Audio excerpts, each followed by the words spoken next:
ደመና የለም አይታየኝም ነፋስም የለም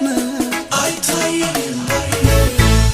ሳላይ አምናለው እንዲህ ይሆናል ባዶ ሸለቆ ውሃ ይሞላል ይሄ ነው የገባኝ ዝም ብሎ መዘመር ሁኔታው ያለ እግዚአብሔርን ማክበር ይሄ ነው የገባኝ ዝም ብሎ መዘመር ሁኔታው ያለ እግዚአብሔርን ማክበር ምስክር